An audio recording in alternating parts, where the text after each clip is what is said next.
This is Pranay sir and you are watching Phenom institute. So last lecture के अंदर हमने consider किए थे formula bank number 3।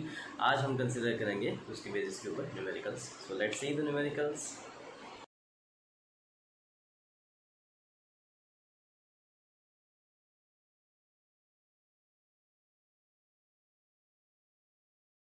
Question is given, what is the equivalent weight of AlOH thrice? AlOH thrice is called aluminium hydroxide। Atomic weight दिया हुआ है aluminium का 27, oxygen का 16 एंड हाइड्रोजन का 1। हम क्या करेंगे यहाँ पे कि इक्विवेलेंट वेट निकालने के लिए इक्वेशन कौन सा है, तो equivalent weight is equal to molar mass upon n factor.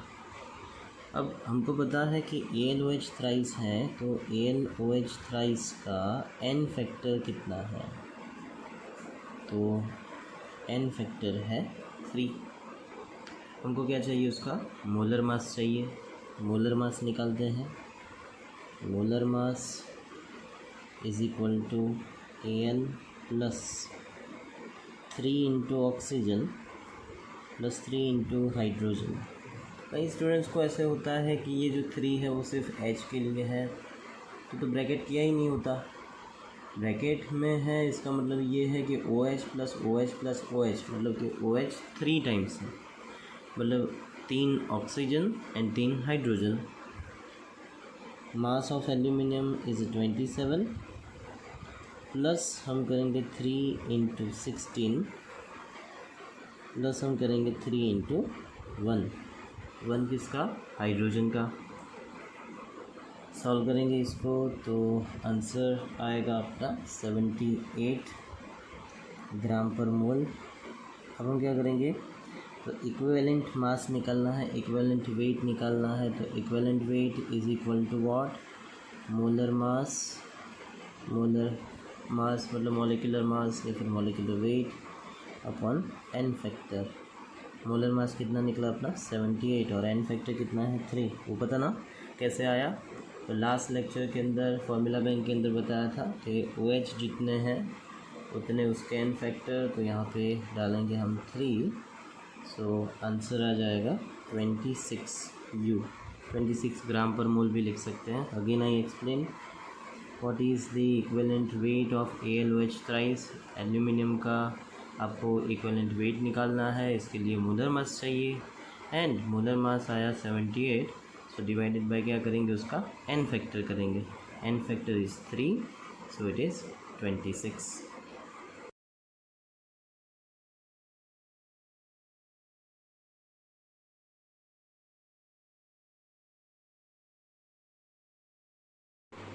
The next question, find the normality of 2 grams of glucose is dissolved to make 200 ml solution। Glucose का मोलर मास भी दे दिया है 180 ग्राम पर मोल। क्या करेंगे, यहाँ पे नॉर्मलिटी का equation लिखेंगे। So normality is equal to what, normality is equal to weight of solute into 1000 into N factor upon molar mass of solute into VmL of solution. Weight कितना है ग्लूकोज का, it is 2 grams into 1000 into N factor. अब glucose के लिए हम N factor बताए थे, कितना था 1। Molar mass is 180 and VmL मतलब टोटल मिला के सॉल्यूशन कितना बनाना है हमको। सो टोटल मिला के सॉल्यूशन हमको बनाना है 200 ml। तो यहाँ पे वैल्यू सब्स्टिट्यूट की, इसको सॉल्व करेंगे तो आंसर आ जाएगा 0.055 एंड 55 है तो मैं यहाँ पे 6 लगा देता हूँ। आंसर किस में है, नॉर्मल में। Answer is in normal. Find the normality of 2 grams of glucose is dissolved to make 200 ml solution। Molar mass दे रखा है, तो नॉर्मलिटी वाला रेगुलर इक्वेशन लगा दिया हमने। Weight of solute into 1000 into N factor, molar mass into VmL। Molar mass तो 180 था ही, और weight 2 grams into 1000 into 1, n factor 1 है, एंड VmL कितना है 200 ml। यहाँ से 200 ml, तो टोटल मिला के आंसर आया 0.0556। आंसर किस में बताएंगे? नॉर्मल, कैपिटल एन को बोलेंगे normal.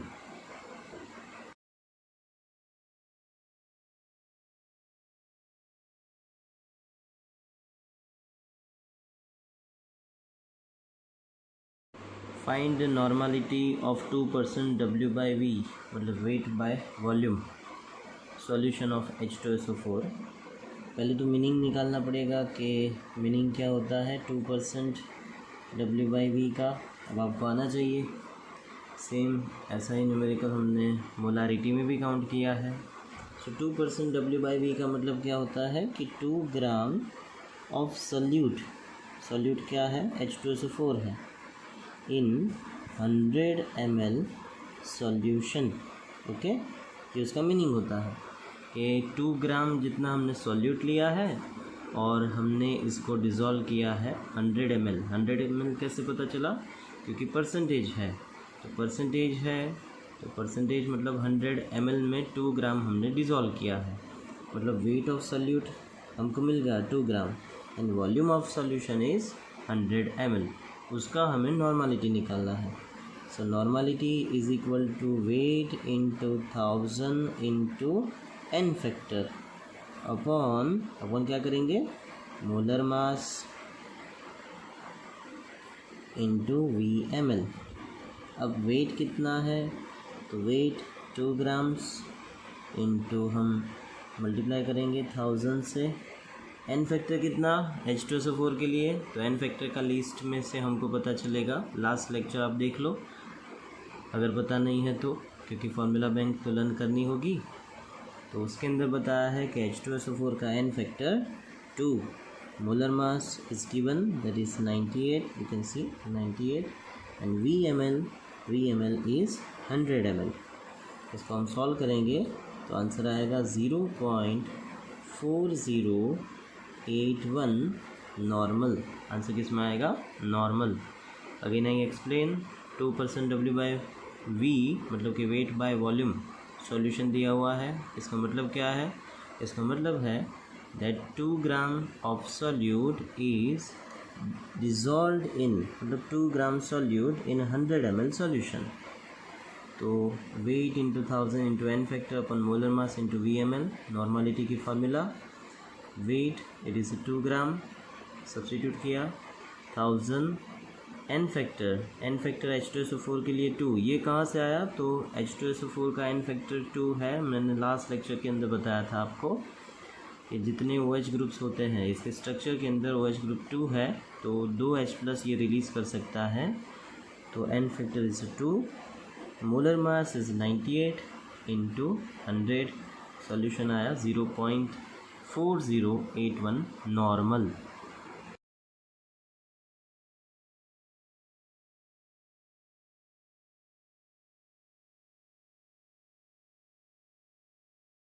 Find the normality of H3PO2 solution.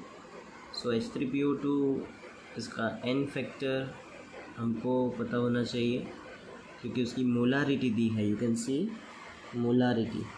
So molarity से नॉर्मलिटी वाला इक्वेशन कौन सा है? सो मोलारिटी से नॉर्मलिटी वाला इक्वेशन है कि जिसके अंदर normality is equal to n factor into molarity. हम इस तरह से लिखते हैं। Again normality is equal to n factor into molarity. So n factor into molarity अब करेंगे। n फैक्टर कितना है? तो H3PO2 का n फैक्टर है 1, मोलारिटी दी है 1 मोलर। सो आंसर कितना हो जाएगा? आंसर हम लिखेंगे 1 नॉर्मल। आंसर किस में लिखेंगे? n में लिखेंगे, capital N, that is normal.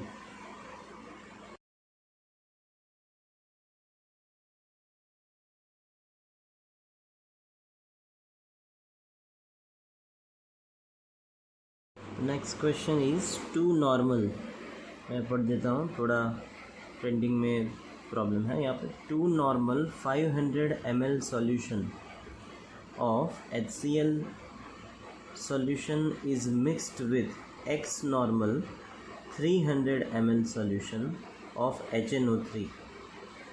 Find the normality of HNO3 solution.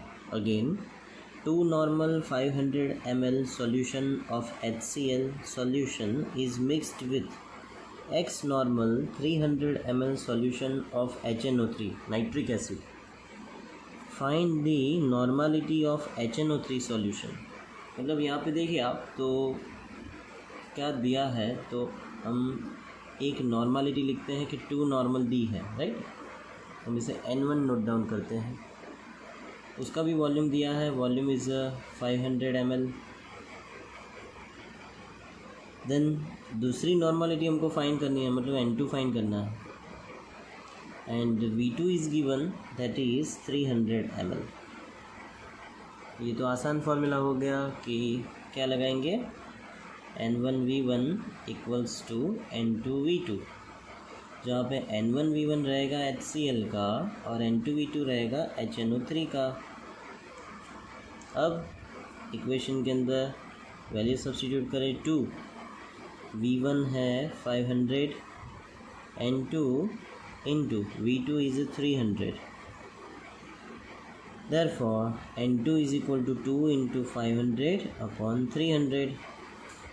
So N2 का मतलब क्या, normality of HNO3, it is 3.3333 normal. Answer किस में आएगा, नॉर्मल। अगेन आई एक्सप्लेन, यहाँ पे करना क्या है, 2 नॉर्मल सॉल्यूशन दिया है, N1 is equal to 2 normal, V1 500 ml, N2 find करना है, X नॉर्मल लिखा है इसलिए, एंड 300 ml मतलब V2। तो यहाँ पे N1V1 equals to N2V2, so 2 into 500 is equal to N2 into 300, N2 को सब्जेक्ट बना दिया, आंसर आ गया।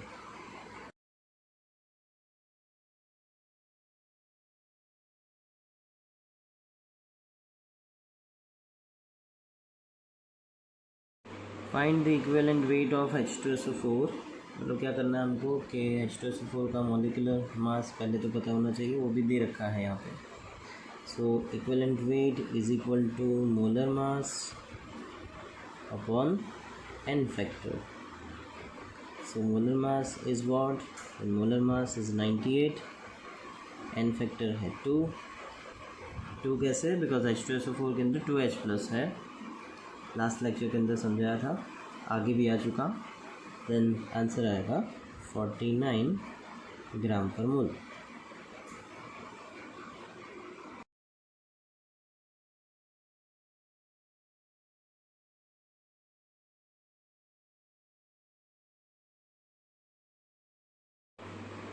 Find the equivalent mass of AL aluminium है, तो इसके लिए देखिए इक्विवेलेंट मास इक्विवेलेंट वेट एक ही चीज़ है, आगे जो फॉर्मूला लगा है वैसे ही करना है, molar mass upon n factor, n लिखे n फैक्टर लिखे, दोनों सेम है। मोलर मास इज 27, मतलब यहाँ पे एटॉमिक मास को मोलर मास पता है, एटॉमिक मास भी लिख सकते हैं क्योंकि एटम है इसलिए।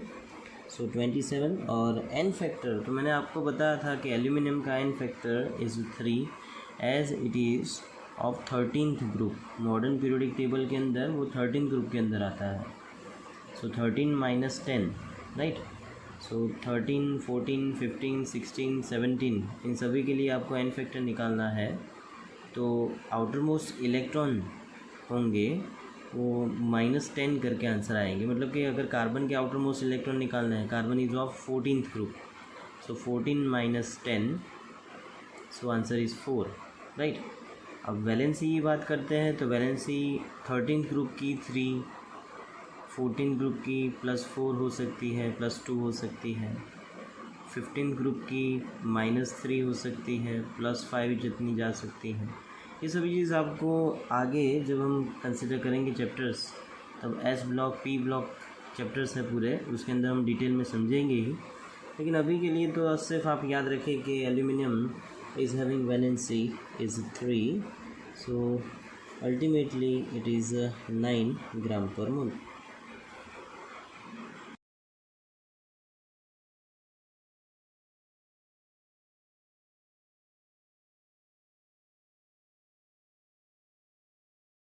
फाइंड द ग्राम पर इक्विवेलेंट, GM EQ इनवर्स, इसका मतलब क्या है, ग्राम पर equivalent of 2 grams of Mg atomic mass या फिर मॉलिक्यूलर मास 24 दे रखा है।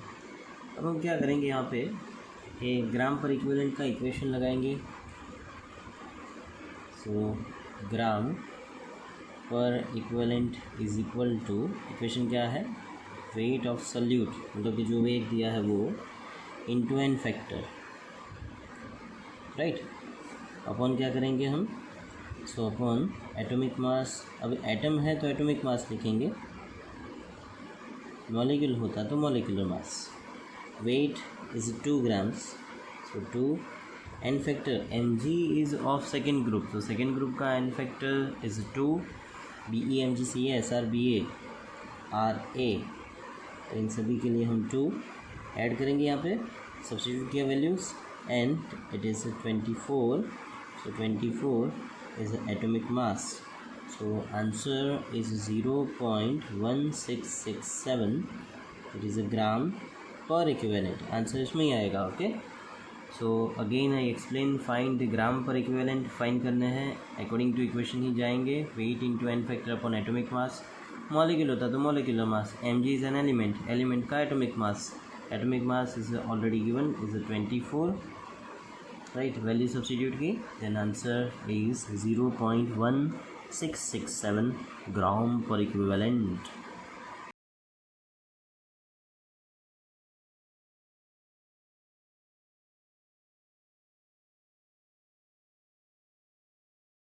Find the normality of 1 gram KMnO4 solution by 1 litre. यहाँ पे इक्विवेलेंट वेट ऑलरेडी दे रखा है, that is 31.6 gram. Okay, so 31.6 gram आया कैसे, तो मैं यहाँ पे लिखता हूँ कि उसका हमने रेडॉक्स देखा था, है ना, MnO4 minus it gives Mn2 plus, मतलब कि ऑक्सीडेशन नंबर +7 से +2, मतलब कि कितने इलेक्ट्रॉन्स का चेंज हुआ था, 5 इलेक्ट्रॉन्स का change.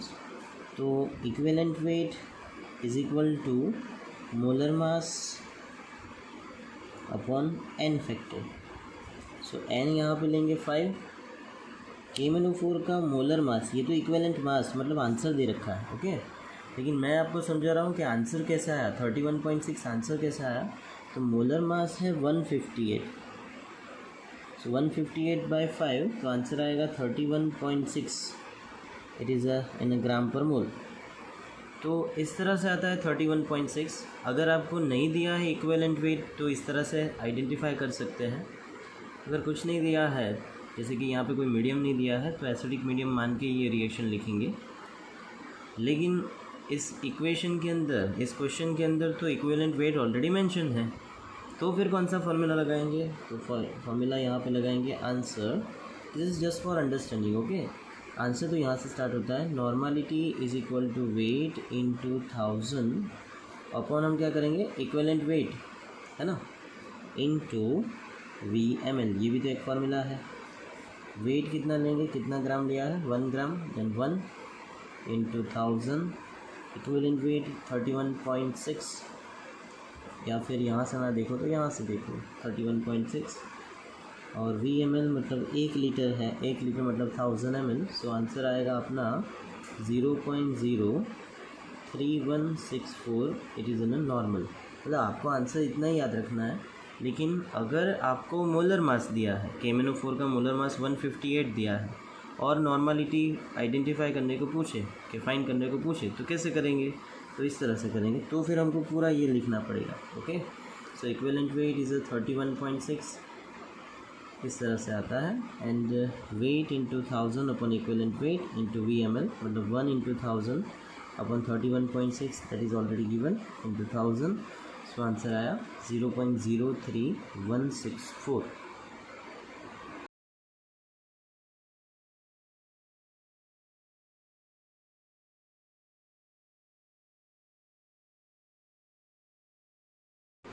Find the resultant normality when 1 decinormal 500 ml solution of HCl is mixed with 1 centinormal 600 ml solution of HNO3। इसका मतलब क्या, तो हमें यहाँ पे एक सब्सटेंस दिया है HCl, जिसका हम लगाएंगे, एक नॉर्मलिटी उसकी दी है, उसका वॉल्यूम दिया हुआ है, उसे हम V1 कहते हैं, 1 deci normal, deci it means that what 10⁻⁻1, मतलब हम लिख सकते हैं ना 0.1 नॉर्मल, डेसी नॉर्मल मतलब 1/10 नॉर्मल, इस तरह से भी लिखते हैं। एंड दूसरा हमको उसका वॉल्यूम दिया है, वॉल्यूम कितना दिया है 500 ml। दूसरा सॉल्यूशन दिया है HNO3 का, एंड HNO3 का N2 is it given, yes 1 centi normal, 1 centi का मतलब क्या 0.01 10⁻⁻2 मतलब 0.01 नॉर्मल, और उसका वॉल्यूम कितना दिया है 600 ml। अब रिजल्टेंट हमको क्या फाइंड करना है, रिजल्टेंट नॉर्मालिटी निकालनी है। रिजल्टेंट नॉर्मालिटी का इक्वेशन होगा n = n1v1 + n2v2 है ना, अपॉन v1 + v2, क्योंकि यहाँ पे 2 ही सब्सटेंस दिए हैं, 3 दिए होते तो n1v1 + n2v2 + n3v3 upon v1 + v2 + v3, लेकिन यहाँ पे 2 ही है इसलिए only 2 are given, n1v1 + n2v2 2 ही कंसिडर करेंगे। वैल्यू सब्स्टिट्यूट करें, 0.1 × 500 प्लस n2 कितना है बच्चा 0.01 है, into v2 is 600 ml upon 500 + 600।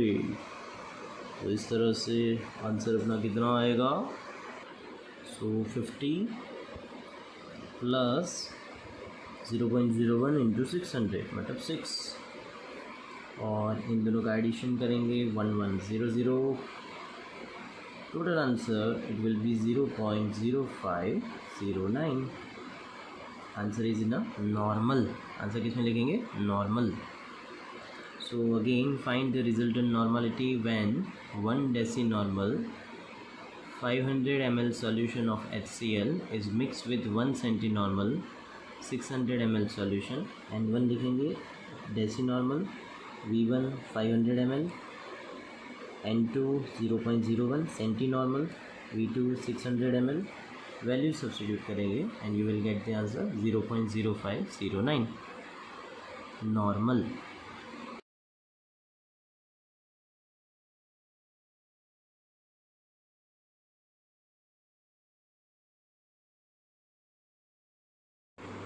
Calculate moles and number of molecules for लिखा है for 2 to 4 ml Cl2 at STP। STP का मतलब क्या, standard temperature and pressure. So STP पे इक्वेशन हम पहले लिखेंगे, ये लास्ट लेक्चर के अंदर समझाया है। 1 mole is equal to 22,400 ml है ना, इज़ इक्वल टू 22.4 लीटर। क्या इक्वेशन है आगे, तो 6.022 × 10⁻23 एटम्स या फिर molecules is equal to gram molecular mass मतलब कि मोलर मास। तो ये इक्वेशन का अभी यूज़ करना है हमको। तो जो भी दिया है यहाँ पे राइट, उससे पहले मोल निकालते हैं। तो पहले तो क्रॉस मल्टीप्लिकेशन से मोल निकालेंगे। ये किस में है, ml में है, सो ml वाला ये सिलेक्ट करें। मोल्स निकालने हैं, सो 1 मोल। तो अभी हम क्या यूज़ करेंगे कि हम इक्वेशन डालेंगे कि 22,400 ml जब होता है इज़ इक्वल टू 1 मोल होता है राइट, एट STP। यहाँ पे लिखा है ना एट STP, इसलिए यहाँ पे यूज़ किया है कि जब 22,400 ml होता है कोई एक गैस का वॉल्यूम, तब जाके वो 1 मोल होता है। तो फिर 2 to 4 ml होगा, 2 to 4 ml कहाँ से लाया, 2 to 4 यहाँ से, तब कितना होगा ये हमको मोल बताएंगे right. So is equal to करके हम इक्वेशन डालेंगे कि 2 to 4 × 1 अपॉन 22,400। सो आंसर आएगा अपना 0.01 मोल। वैसे ही हम ये भी यूज़ कर सकते हैं कि जब नंबर ऑफ़ मॉलिक्यूल्स निकालने हैं तब इस तरह से यूज़ कर सकते हैं कि 22,400 ml है, तब 6.022 इंटू 10⁻23, तो 2 to 4 में कितना, या तो फिर हमारे पास इक्वेशन है ही कि number of molecule, right. So molecules is equal to what, is equal to mole into Avogadro number, mole into Avogadro number. So mole हम निकाल लेते अभी 0.01. So it is said to be 10⁻⁻2, कह सकते हैं इसे 10⁻⁻2. 0.01 मतलब कि 10⁻⁻2. And Avogadro number is 6.022 2 into 10⁻23. सो आंसर कितना आएगा, आंसर आएगा अपना 6.022 into 10⁻21. That is the molecules of CO2, sorry Cl2. Okay, again I revise, किस तरह से काउंट किया हमने. So calculate the moles and number of molecules, दोनों निकालने हैं in 2 to 4 ml Cl2 at STP. तो हम इक्वेशन डालेंगे कि 22,400 ml है तब 1 मोल. ये जो मेन इक्वेशन है उसको याद रखिए, STP पे इक्वेशन आपको बहुत काम आएगा. तो 2 to 4 ml है तब कितना, okay. So 2 to 4 into 1 upon 22,400 and 0.01 मोल आया. अब मॉलिक्यूल्स का इक्वेशन है कि मोल इंटू एवोगेड्रो नंबर, तो 10⁻⁻2 इंटू 6.022 इंटू 10⁻23. तो 23 माइनस 2 आ गया 21, 10⁻21.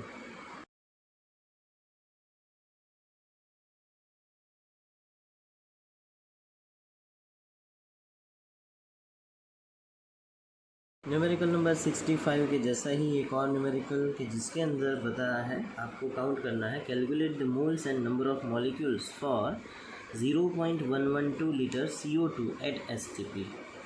तो हमारे पास तो जो इक्वेशन है पहले तो हम लिखेंगे ही कि कौन सा इक्वेशन यूज़ करना है वो बाद में देखेंगे, लेकिन पहले लिखेंगे 1 mole is equal to 22,400 ml is equal to 22.4 litre is equal to क्या है 6.022 into 10⁻23 is equal to gram molar मास.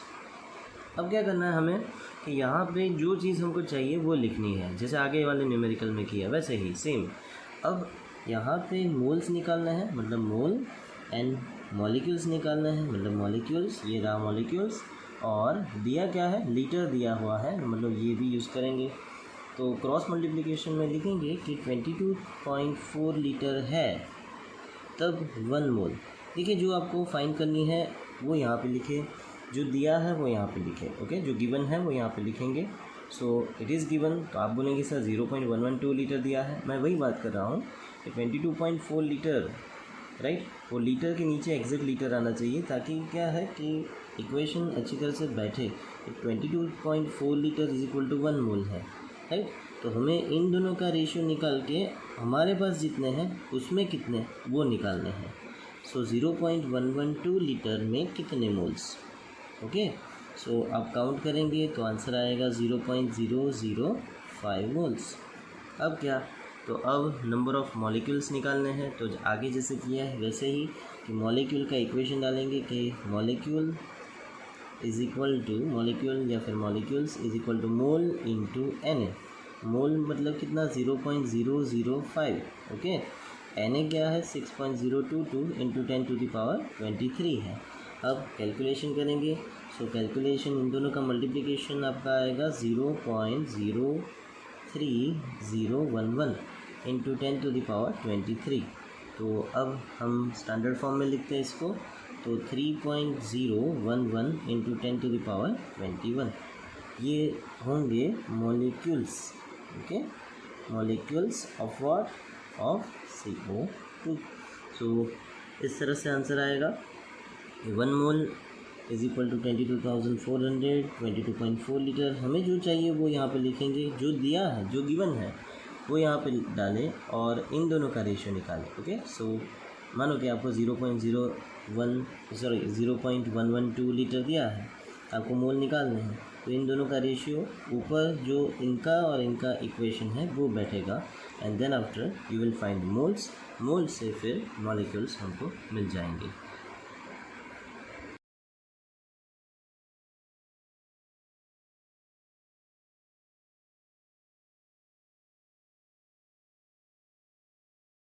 ये थे सारे numericals about the normality, about the STP, about the equivalent mass. अब आज के लेक्चर के अंदर एक और भी चीज़ सीखनी है हमको, और उसका नाम है limiting reagent. Yes, limiting reagent. What is the limiting reagent that decides the limit, right? तो इसको समझने के लिए एक एग्जांपल लेते हैं कि जैसे कि कोई कंपाउंड ए है और बी के साथ रिएक्शन कर रहा है। अब कंपाउंड ए के 5 मोल्स है और कंपाउंड बी के 2 मोल्स हैं। So it means that compound A के 2 मोल्स ही यूज़ होंगे, बिकॉज 2:2, तो 1:1 का रेशियो बनेगा। So B, in this case B decides the limit, right? तो जिसके मोल्स कम है रिएक्शन के अंदर, जिसके मोल्स कम है उसे हम कहेंगे लिमिटिंग रिएजेंट, और obviously it is a reagent.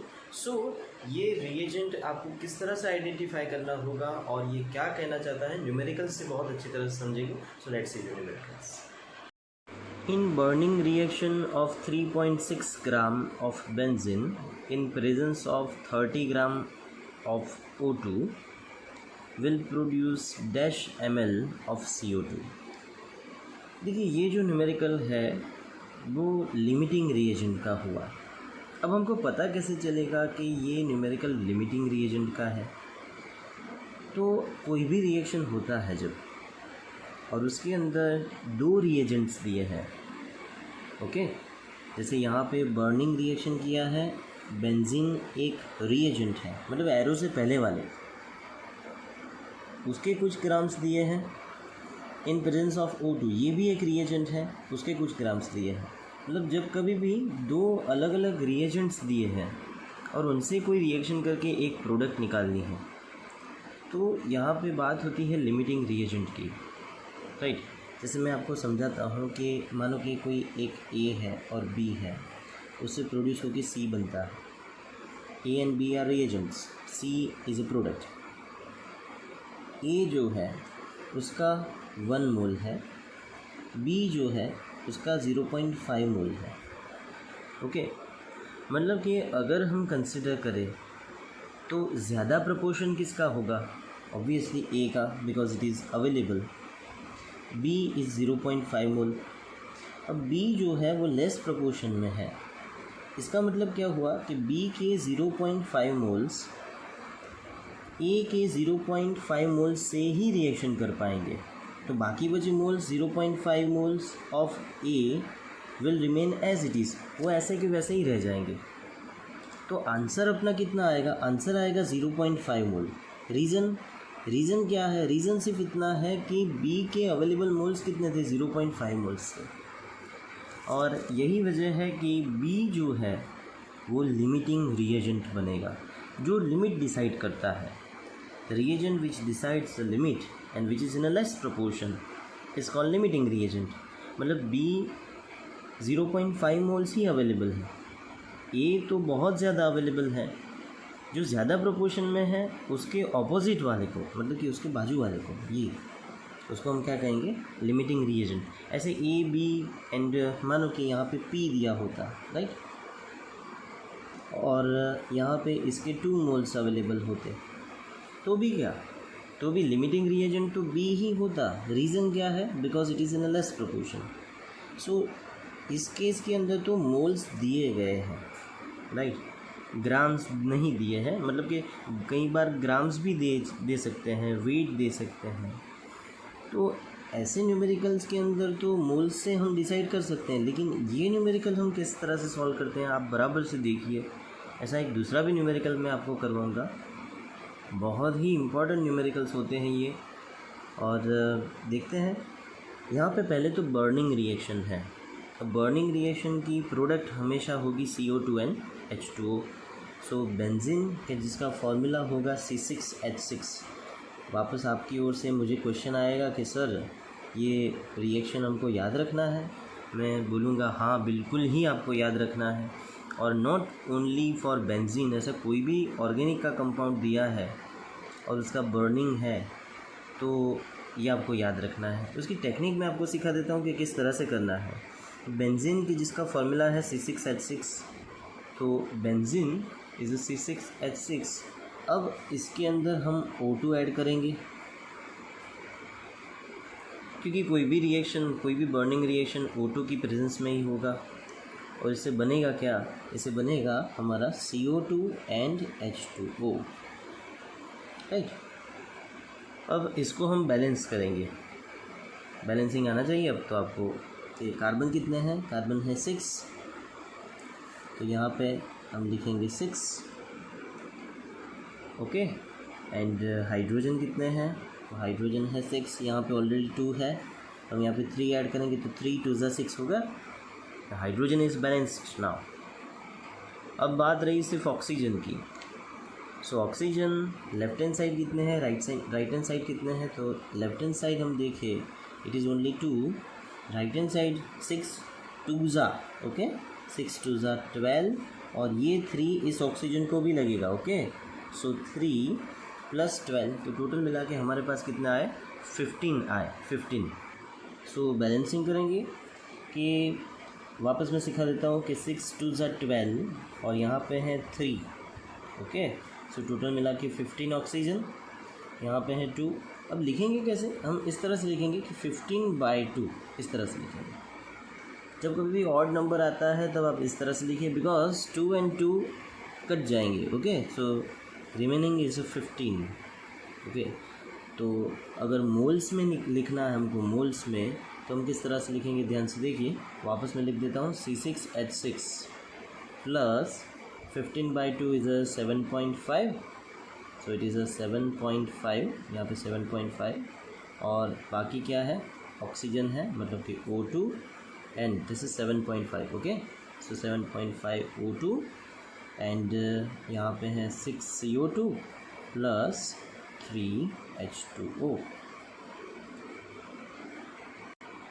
तो अब C6H6 के जिसका मोलर मास आप निकालेंगे तो आंसर आएगा 78 ग्राम पर मोल। और ये जो 78 ग्राम पर मोल है, तो आगे कितने मोल्स हैं तो कुछ नहीं लिखा है, इसका मतलब ये है कि 1 मोल है। सो हम लिखेंगे कि 1 × 78 ग्राम पर मोल, ओके। वैसे ही अगर ऑक्सीजन देखा जाए तो ऑक्सीजन, उसका मोलर मास कितना, एटॉमिक मास है 16, तो 16 2 ज़ा 32, सो 32 ग्राम पर मोल इंटू क्या लिखेंगे, 7.5, मतलब कि मोल के साथ मल्टीप्लिकेशन कर लिया हमने। अब बात आती है कि LR निकालना। LR का मतलब क्या है, लिमिटिंग रिएजेंट। तो हम लिखेंगे यहाँ पे it is step number 1, find the LR। अब जो LR है, मतलब कि लिमिटिंग रिएजेंट है, हमें निकालना है। तो हमारे पास 2 टेक्निक्स है, आपको जो टेक्निक अच्छी लगे आप दोनों में से एक सिलेक्ट करके लिख सकते हैं। हम क्या लिखते हैं यहाँ पे कि 1 × 78 ग्राम पर मोल, जितना हमारे पास बेंजीन है, ओके, तो उसके लिए चाहिए 7.5 × 32 ग्राम पर मोल जितना O2, मतलब कि इतना हमको क्या चाहिए, ऑक्सीजन चाहिए। तो फिर बेंजीन कितना दिया है, you can see 3.6 gram of benzene, okay. So यहाँ पे मैं लिखूँगा कि 3.6 ग्राम बेंजीन के लिए कितना ग्राम ऑक्सीजन चाहिए, okay. So 7.5 × 32 × 3.6 divided by 1 × 78, multiply करके आंसर आप लिखेंगे। सो आंसर आया वो 11.0769 ग्राम ऑक्सीजन, मतलब इतना ऑक्सीजन चाहिए। सो अब हम चेक करेंगे कि हमारे पास अवेलेबल कितना है। अवेलेबल है 30 ग्राम्स, चाहिए कितना, 11.0769 ग्राम ऑफ ऑक्सीजन, इतना चाहिए है, उससे भी ज़्यादा। तो आगे जो थियरी पढ़ाई थी उसके अंदर जो ज़्यादा होता है वो लिमिटिंग रिएजेंट नहीं है, जो लेस प्रोपोर्शन में है, मीन्स अब तो हमारे पास 2 ही रिएजेंट है, ज़्यादा ये है, तो इसका मतलब ये है कि कम तो ये हो गया, right, it is in a more proportion, so it will be in a less proportion. तो इसका मतलब ये है कि benzene is the limiting reagent, इससे हम डिसाइड करेंगे। वापस मैं समझा देता हूँ, हमको LR फाइंड करना है। सो पहले तो हम इक्वेशन डालेंगे ये, उसके बाद हमने 15/2 करके 7.5 निकाला। इनके साथ मतलब मोल के साथ इनके मोलर मास को मल्टीप्लाई कर दिया, राइट। अब हमें LR निकालना है। सिंपल क्रॉस मल्टीप्लिकेशन है भाई। 1 × 78 ग्राम जब बेंजीन होता है तब 7.5 × 32 ग्राम पर मोल ऑक्सीजन चाहिए। अवेलेबल कितना है हमारे पास, जो क्वेश्चन में दिया है वो यहाँ से डालो। तो 3.6 ग्राम है बेंजीन का, तो उसके लिए कितना ऑक्सीजन चाहिए। तो आंसर आया 11.0769। आंसर ये है, इतना चाहिए, और उससे भी ज़्यादा अवेलेबल है 30 ग्राम्स। तो जो ज़्यादा प्रोपोर्शन में है वो लिमिटिंग रिएजेंट नहीं है, जो लेस प्रोपोर्शन में है that is the limiting reagent. तो अल्टीमेटली ये डिसाइड हो गया कि benzene is a limiting reagent. तो ये तो थी मेथड नंबर 1। अब मेथड नंबर 2 करते हैं। मेथड नंबर 2 मेथड नंबर 1 जैसी ही है। यहाँ पे अगेन मैं लिखूँगा फाइंड LR, वही कंटिन्यू है। ओके, सो इसके लिए हम क्या लिखेंगे, तो इसके लिए हम उल्टा चेक करते हैं कि भाई हमको पहले ऑक्सीजन कितना चाहिए वो निकालना था। अब मैं ये चेक करता हूँ कि बेंजीन कितना चाहिए। ओके, सो लिखूँगा क्या, 7.5 × 32 ग्राम पर मोल। O2 के लिए 78 × 1, बराबर ना, 78 × 1 ग्राम पर मोल बेंजीन चाहिए। बेंजीन का फॉर्मूला लिख देता हूँ, C6H6। तो फिर अवेलेबल कितना है, 30 ग्राम्स। सो फिर 30 ग्राम्स के लिए, 30 ग्राम ऑक्सीजन के लिए कितना। सो इससे हम काउंटिंग करेंगे कि 78 × 1 × 30 अपॉन 7.5 × 32। सो आंसर आता है यहाँ पे 9.75 ग्राम C6H6। तो इतना बेंजीन हमको चाहिए, और है कितना हमारे पास, 3.6 gram. It is in a less proportion. अब तो ये डिसाइड हो ही गया। तो अगर आपको दोनों में से जो टेक्निक सही लगे आप कर सकते हैं। आपको दोनों टेक्निक लिखनी है तो दैट इज़ बेस्ट, बिकॉज़ यहाँ पे पहले में आप चेक करेंगे कि अगर आंसर लेस आता है, यहाँ पे चेक करेंगे कि किसका ज़्यादा है, ये ज़्यादा है, तो ऑपोजिट वाला बेंजीन, मतलब कि benzene is the limiting reagent. तो यहाँ पे ये प्रूव हो जाता है कि 9.75 ग्राम की रिक्वायरमेंट है। रिक्वायरमेंट किसकी है, 9.75, इतनी रिक्वायरमेंट है, और हमारे पास सिर्फ और सिर्फ 3.6 ग्राम ही बेंजीन है। तो इसका मतलब ये हो गया कि मैं यहाँ पे कंक्लूजन लिखता हूँ, आपको भी लिखना होगा कि सो 9.75 ग्राम C6H6 is required, but only 3.6 gram is available.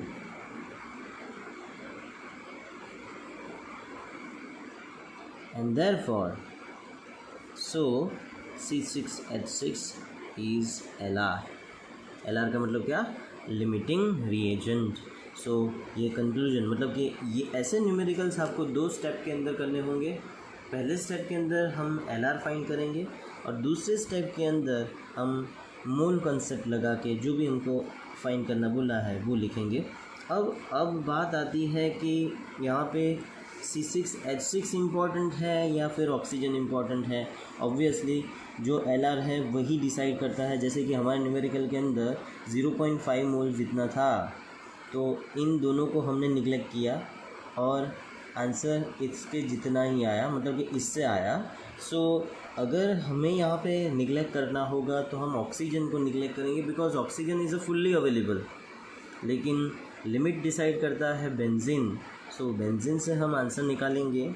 किस तरह से आंसर निकालेंगे, तो स्टेप नंबर 2 कि हमारा जो प्रोडक्ट है वो फाइंड करेंगे। सो फाइंड दी प्रोडक्ट के कितना प्रोडक्ट आया है वो निकालेंगे।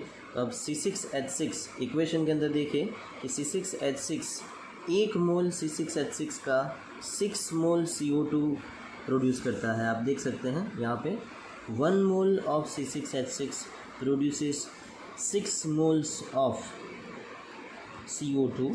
तो फिर हम यहाँ पे लिखेंगे कि मोल रेशियो, मतलब कि मोल कॉन्सेप्ट आगे जो हमने लिखा वैसे ही कि 78 ग्राम पर मोल जब होता है बेंजीन, तब 6 इंटू 22.4 लीटर जितना CO2 प्रोड्यूस होता है, राइट। सो ये इक्वेशन है, इक्वेशन हम मोल कॉन्सेप्ट से लाए हैं कि gram molar mass is equal to 22.4 litre, लेकिन यहाँ पे मोल्स 6 है इसलिए यहाँ पे मल्टीप्लाई करना होगा। आपको अगर ऐसा लगता है कि यहाँ पे मानो कि 2 है तो यहाँ पे 2 से भी मल्टीप्लाई करना होगा, ओके। तो यहाँ पे 1 से मल्टीप्लाई मैं कर ही देता हूँ ताकि आप लोगों को कोई क्वेश्चन ना रहे। आप लोगों को ये जो मोल्स हैं उसके साथ हमेशा आपको इसके साथ मल्टीप्लाई करना होगा। सो ये कहेंगे जाएंगे स्टोइकोमेट्रिक कोएफिशिएंट, इसके साथ आपको मल्टीप्लाई करके फिर आंसर लाना है। अब अवेलेबल कितना है हमारे पास, तो बेचारा बेंजीन तो 3.6 ग्राम ही अवेलेबल है, तो कितना ml CO2 का। सो हम लिखेंगे 6 इंटू 22.4 इंटू, राइट, इंटू हम करेंगे 3.6 अपॉन होगा 78। सो टोटल मिला के आंसर आएगा आपका 6.2030 इन लीटर। लेकिन क्वेश्चन आप देखें तो क्वेश्चन के अंदर तो ml में निकालना पूछा है, हमारा आंसर आया है तो लीटर में। तो कोई बात नहीं, 1 litre is equal to 1000 ml। सो इसको हम क्या करते हैं 1000 से मल्टीप्लाई करेंगे। अगर 1000 से मल्टीप्लाई करेंगे तो आंसर किस में आ जाएगा, सो आंसर आ जाएगा हमारा ml में। सो अल्टीमेटली ये आंसर है हमारा, इतना ml ऑफ CO2 प्रोड्यूस हुआ है। वापस एक बार फिर से न्यूमेरिकल सीख लेते हैं। सो न्यूमेरिकल के अंदर बर्निंग रिएक्शन है 3.6 ग्राम ऑफ बेंजीन का, ऑक्सीजन भी दिया है 30 ग्राम्स। अब इक्वेशन हमने पहले लिखा C6H6 O2 6CO2 and 3H2O produce हुए। अब हमने पहले तो LR फाइंड आउट किया। LR कैसे फाइंड किया हमने, सो LR हमने पहले इन दोनों का मल्टीप्लिकेशन लिया कि 1 इंटू 78 ग्राम पर मोल जितना बेंजीन है, तब 7.5 इंटू 32 ग्राम पर मोल जितना ऑक्सीजन प्रोड्यूस होता है। तो फिर अवेलेबल कितना है 3.6 ग्राम ऑफ बेंजीन के लिए कितना, ओके। एंड देन आफ्टर हमारा आंसर आया 11.0769, मतलब कि इतना ऑक्सीजन चाहिए और अवेलेबल कितना है, अवेलेबल है 30 ग्राम्स, मतलब कि जितना चाहिए उससे भी more than enough amount present है। तो इसका मतलब ये है कि oxygen is not an LR, okay, oxygen is not LR, benzene is LR। Because oxygen अगर LR नहीं है तो इसका मतलब क्या हुआ, बेंजीन LR है। अब ये कैसे डिसाइड किया कि ऑक्सीजन LR नहीं है, because more than enough amount is present.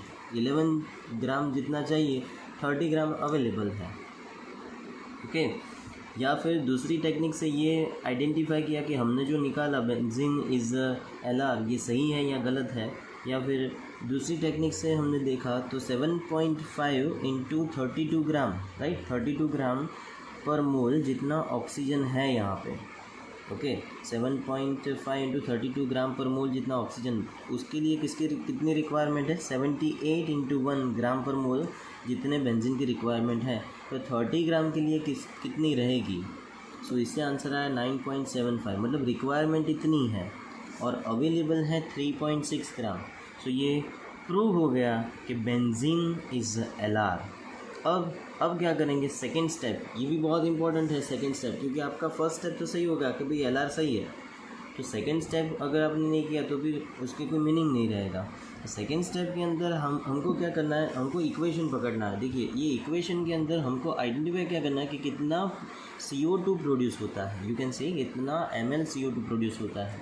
अब हम करेंगे क्या, हम इस तरह से जाएंगे कि C6H6 निकलेक्ट कौन सा टर्म करेंगे, oxygen, because oxygen is not LR, C6H6 is LR। So 1 mole C6H6 produces 6 moles of CO2। तो इसे इक्वेशन में डाला। अब इसका ग्राम पर मोल, इससे 6 इंटू 22.4 लीटर प्रोड्यूस होता है at STP, okay, at STP। सो 3.6 ग्राम के लिए कितना, तो हमारा आंसर आ गया 6.2030 लीटर, लेकिन हमको ml में चाहिए, इसलिए हमने ml में काउंट किया 6203.0 ml ऑफ CO2।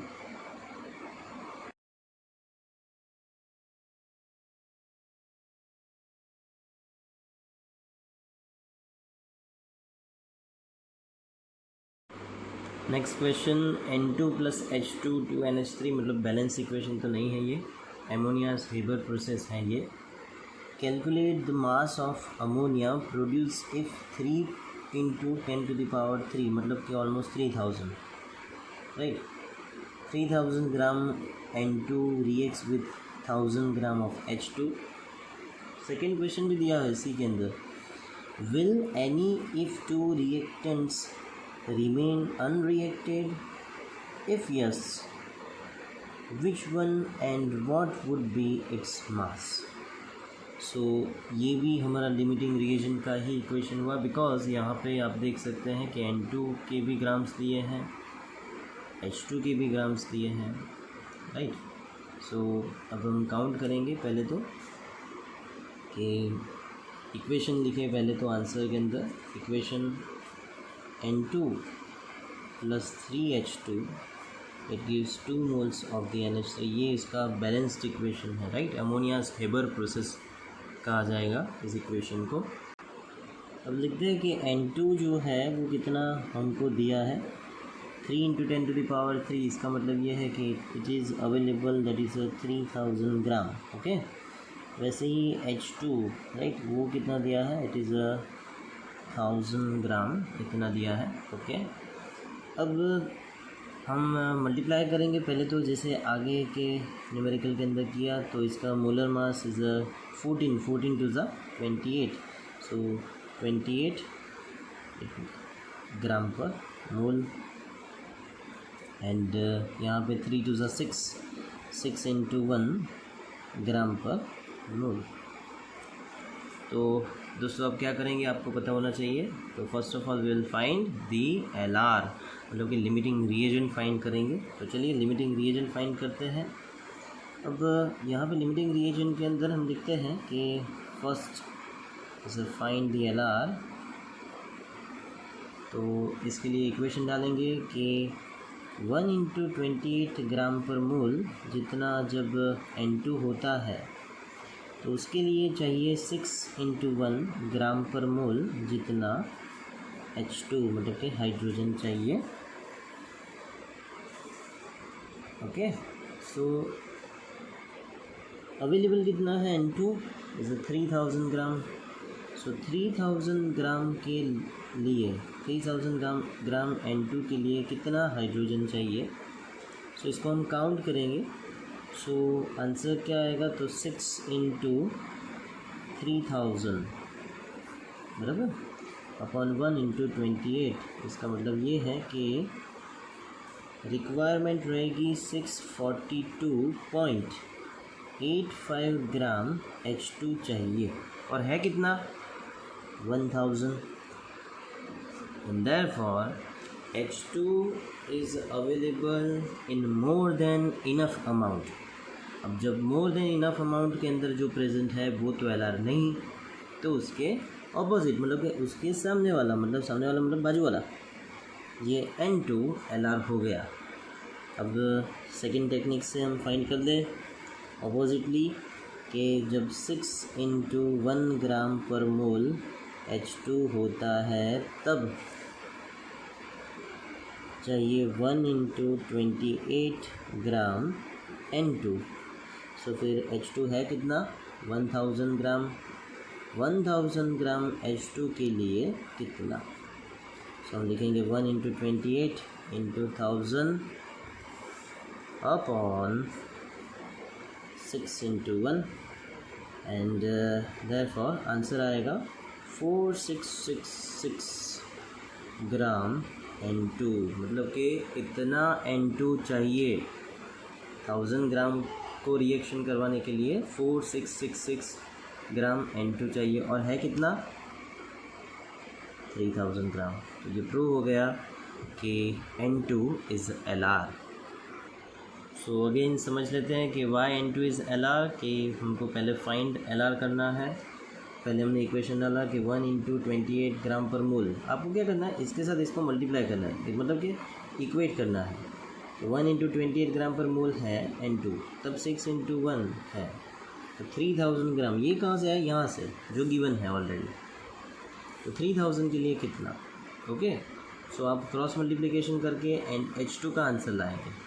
अगर H2 ज़्यादा अवेलेबल है, यहाँ पे ज़्यादा अमाउंट दिया है, तो H2 is not LR, okay, N2 is LR।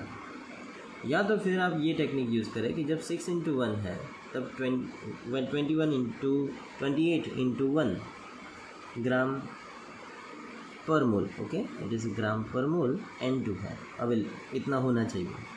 तो 1000 ग्राम पर, मतलब कि ग्राम H2 के लिए कितना, सो 4666 आंसर आया।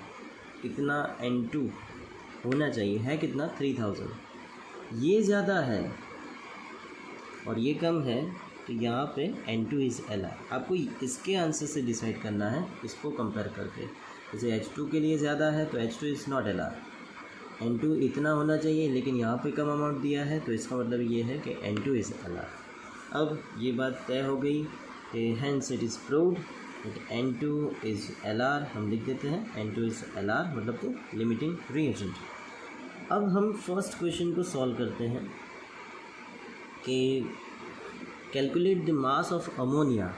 मतलब कि अब किसको निगलेक्ट करेंगे, तो N2 इज़ LR, मतलब कि H2 को निगलेक्ट करेंगे। तो इक्वेशन के अंदर देखें कि N2 produces 2 moles of NH3, okay. So इसका मतलब क्या है, तो इसका मतलब ये है कि सेकेंड स्टेप हुआ अपना, मतलब कि आंसर नंबर 1 होगा, ओके, आंसर नंबर 1। तो 1 मोल N2 से 2 मोल्स NH3 प्रोड्यूस होते हैं, मतलब कि 28 ग्राम पर मोल अगर लेते हैं हम, तो 2 × 17 ग्राम पर मोल NH3 प्रोड्यूस होता है। ये कहाँ से पता चला हमको, इक्वेशन से। आप बोलेंगे सर तो H2 को क्यों कंसिडर नहीं किया, but H2 is not LR, जो LR है उसी को कंसिडर करना है। सो N2 इज़ LR, मतलब कि N2 के साथ NH3 को कंपेयर किया। तो फिर गिवन ग्राम्स कितने हैं, 3000 ग्राम। सो 3000 ग्राम के लिए कितना, इक्वेशन हो गया यहाँ पे। 28 ग्राम पर मोल के लिए 2 × 17 चाहिए, तो 3000 के लिए कितना चाहिए। अब इसको सॉल्व करेंगे तो आंसर आएगा 2 × 17 × 3000 अपॉन 28। सो आंसर आएगा 3642.85 ग्राम NH3, 3642.85 ग्राम NH3। क्यों N2 को कंसिडर किया, H2 को क्यों कंसिडर नहीं किया, because N2 is LR। LR he decide करता है कि फाइनल अमाउंट कितनी आएगी प्रोडक्ट की।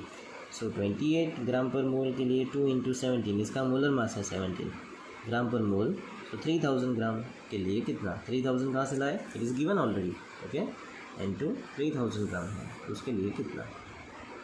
तो फर्स्ट आंसर आ गया अपना। अब सेकेंड क्वेश्चन भी है यहाँ पे, will any if 2 reactants remain unreacted, if yes, which one and what would be its mass। तो ऑब्वियसली ज़्यादा अमाउंट किसका है, तो ज़्यादा अमाउंट है हाइड्रोजन का। सो आंसर नंबर 3 मैं यहाँ पे सॉल्व करूँगा, मतलब कि आंसर नंबर 2 हमारा स्टेप नंबर 3। सो यहाँ पे मैं कहना चाहता हूँ कि अमाउंट किसका ज़्यादा है, तो अमाउंट N2 का तो कम है, तभी तो वो LR हुआ। अमाउंट ज़्यादा है हाइड्रोजन का, okay. So hydrogen will remain unreacted. So unreacted H2 is equal to क्या करेंगे, 1000 ग्राम्स जो गिवन है, माइनस रिक्वायरमेंट कितनी है, इतनी, उसको उसमें से माइनस कर देंगे, मतलब कि 642.85 ग्राम जितना हम माइनस करेंगे, आंसर आएगा अपना 357.15 ग्राम H2। ये इतना अनरिएक्टेड रह जाएगा। So answer number 2 is yes. तो कौन अनरिएक्टेड रह जाएगा, कि जो मोर देन इनफ अमाउंट में है वो अनरिएक्टेड रह जाएगा, बिकॉज N2 इज़ LR।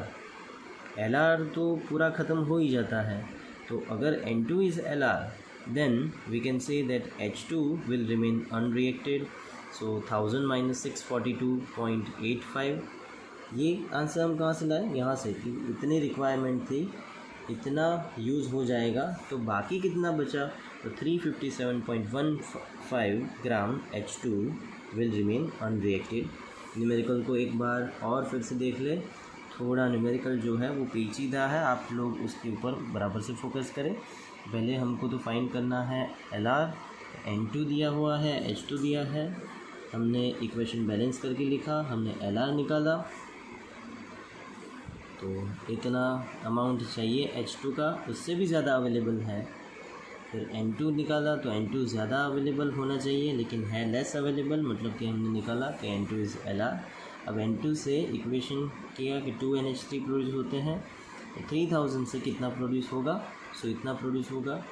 कौन अनरिएक्टेड रह जाएगा, तो हाइड्रोजन अनरिएक्टेड रह जाएगा, बिकॉज रिक्वायरमेंट है इतनी, बहुत ज़्यादा दे दिया, मतलब कि 1000 ग्राम दिया है, तो 1000 में से इतना माइनस करेंगे तो आंसर आ गया 357.15 ग्राम H2।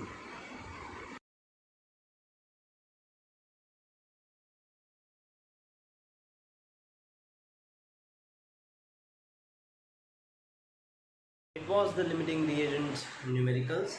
So now we will consider about the homework. आप लोग homework complete करें, and this chapter is just about to over. So next lecture के अंदर हम मिलेंगे इसके answers के साथ, तब तक के लिए आप homework करते रहिए। Bye.